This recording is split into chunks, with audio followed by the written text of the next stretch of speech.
Karena masih banyak orang yang menonton video lama saya tentang perjalanan ke luar negeri, dan seiring berjalannya waktu, pastinya ada banyak perubahan ya, baik itu proses di bandaranya, ataupun saat kita sampai di luar negeri. Kebetulan Desember kemarin saya habis dari Bangkok, jadi saya akan share perubahan apa aja yang perlu saya sampaikan saat berada di bandara dan saat sampai di negara tujuan. Ingat, aturan perjalanan ke luar negeri ini akan selalu berubah sewaktu-waktu karena mengikuti perkembangan terkini yang terjadi. Seperti misalnya kasus COVID waktu itu, adanya konflik di suatu negara, dan lain sebagainya. Oke, sebelum ke pembahasan, klik tombol subscribe-nya dulu dong biar saya makin terus semangat bikin video-video seputar perjalanan dan tips-tips lainnya. Dan saya juga minta maaf ya kalau suara saya agak bindeng karena saya masih batuk-batuk dan pilek. Yang pertama dari tiket pesawat dulu. Kalau kalian tidak bawa koper yang masuk bagasi, paling enak kalian bisa check-in mandiri dari smartphone kalian. Tapi pastikan lagi, koper kalian itu besarnya tidak lebih dari 21 inch dan beratnya tidak lebih dari 7 kg. Jadi kalian bisa langsung scan boarding pass dari smartphone kalian dan bisa langsung check-in. Tidak semua maskapai menyediakan electronic boarding pass. AirAsia bisa download electronic boarding pass dari smartphone. Batik Air Malaysia itu juga bisa. Tapi terakhir Desember kemarin, saya pakai Batik Air Indonesia dari Bangkok ke Bali, itu nggak bisa download boarding pass. Walaupun saya sudah melakukan check-in mandiri dari smartphone saya. Jadi, saya harus tetap antri di check-in counter untuk cetak boarding pass. Oke, katakanlah kita sudah masuk security check. Bandara itu beda-beda ya. Ada yang imigrasi dulu, ada yang security check dulu. Kita anggap security check dulu aja ya. Sekarang, bandara-bandara besar di Indonesia dan luar negeri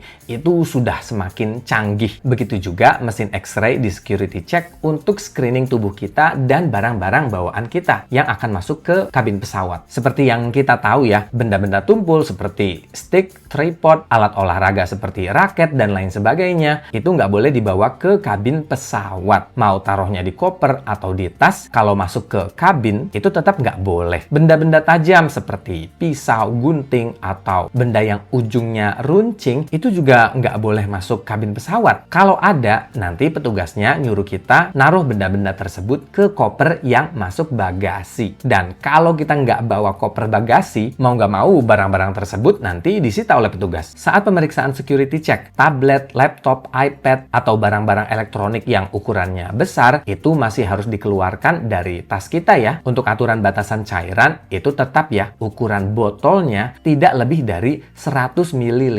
Ingat, ini ukuran botol ya, dan kita boleh bawa lebih dari satu botol. Mengenai kantong transparan untuk menyimpan barang-barang yang mengandung cairan tersebut, itu tergantung kalian pergi ke negara mana. Kalau cuma ke negara-negara tetangga atau negara Asia, biasanya petugas security check tidak mempermasalahkan kalian naruh barang-barang tersebut di kantong transparan atau di pouch yang tidak transparan. Yang penting satu wadah. Tapi kalau kalian ke Jerman atau Amerika yang ketat banget mengenai masalah ini, biasanya mereka ngasih satu kantong transparan untuk masing-masing penumpang saat antri di security check. Kalau barang-barang yang mengandung cairan itu udah nggak muat lagi di satu kantong transparan tersebut, terpaksa sisanya disita petugas. Saya pribadi walau ke Singapura, Malaysia, atau ke Thailand, saya tetap menaruh semua barang-barang yang mengandung cairan itu ke satu kantong transparan. Dan dijamin deh, pemeriksaan barang-barang kalian nantinya jadi lebih cepat karena petugasnya jadi ngerti, oh ini orang sudah paham tentang aturan TSA. Oke, tadi kan tentang barang-barang bawaan kita ya, entah itu di koper atau tas kabin. Lalu kalau pakaian kita sendiri gimana? Nah, kalau dulu sepatu itu harus dilepas sebelum melewati security check. Tapi sekarang di bandara-bandara besar itu nggak perlu lagi lepas sepatu. Tapi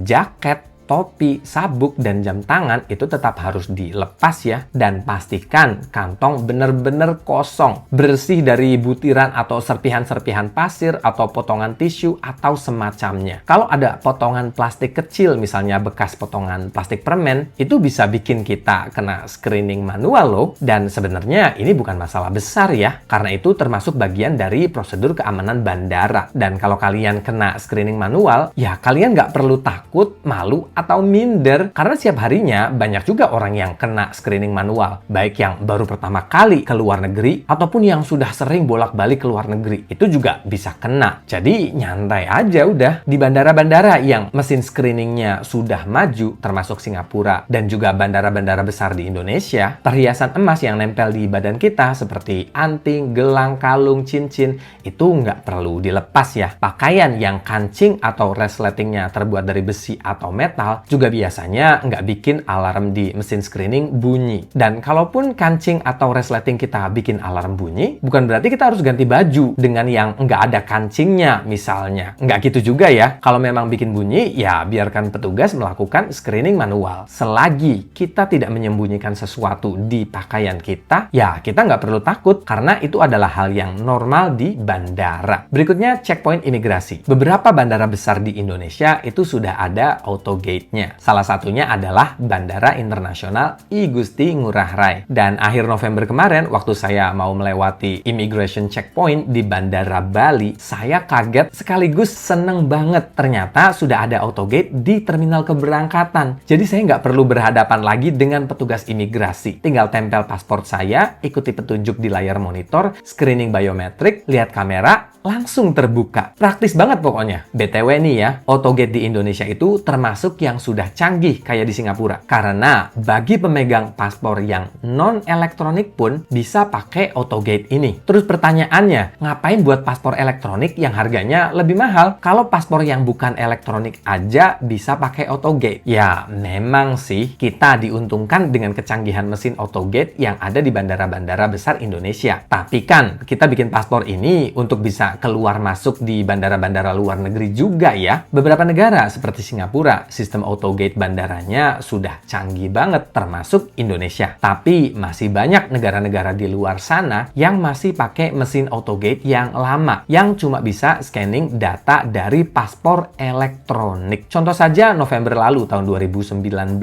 waktu saya di Bandara Hong Kong mau balik ke Indonesia dengan paspor biasa yang non-elektronik. Karena waktu itu saya nggak ngerti ya, jadi saya ikut ngantri aja di autogate. Udah nempelin paspor, tapi kok nggak buka-buka gate-nya. Akhirnya disamperin sama petugas yang ramah, dan dia bilang gate ini hanya untuk pemegang paspor yang elektronik, sedangkan paspor saya bukan elektronik. Jadi saya diarahkan ke immigration checkpoint yang manual. Nggak tahu deh, di Bandara Hong Kong sistem autogate-nya sudah diperbaharui atau masih yang lama. Kalian bisa kasih tahu di kolom komentar ya. Jadi intinya, nggak semua autogate di bandara-bandara luar negeri itu bisa pakai paspor yang non-elektronik. Jadi, bagi yang sering bepergian ke luar negeri, membayar sedikit lebih mahal untuk paspor elektronik tetap lebih menguntungkan. Nah, katakanlah kita sudah sampai di luar negeri nih. Di video lama kan saya bilang kalau kita wajib mengisi embarkation card atau arrival card setelah sampai di bandara negara tujuan. Setelah kasus COVID mereda kemarin dan penerbangan internasional juga sudah kembali pulih, beberapa negara sudah tidak lagi mengharuskan kita untuk mengisi embarkation card atau arrival card secara manual. Ada yang pengisiannya secara online seperti Immigration and Checkpoint Authority atau MyICA untuk Singapura, Malaysia Digital Arrival Card atau MDAC untuk Malaysia, dan kalau ke Thailand malah nggak perlu mengisi arrival form sama sekali. Di sini saya hanya menyebutkan beberapa negara yang sering banget orang-orang Indonesia kunjungi. Karena negara kan banyak banget jumlahnya, 195 negara. Kalau saya sebutin semua, bisa-bisa durasi video ini bisa 1 minggu sendiri. Oke, jadi sementara itu dulu update yang bisa saya sampaikan. Tunggu video-video saya selanjutnya yang bakal ngasih informasi-informasi seputar perjalanan ke luar negeri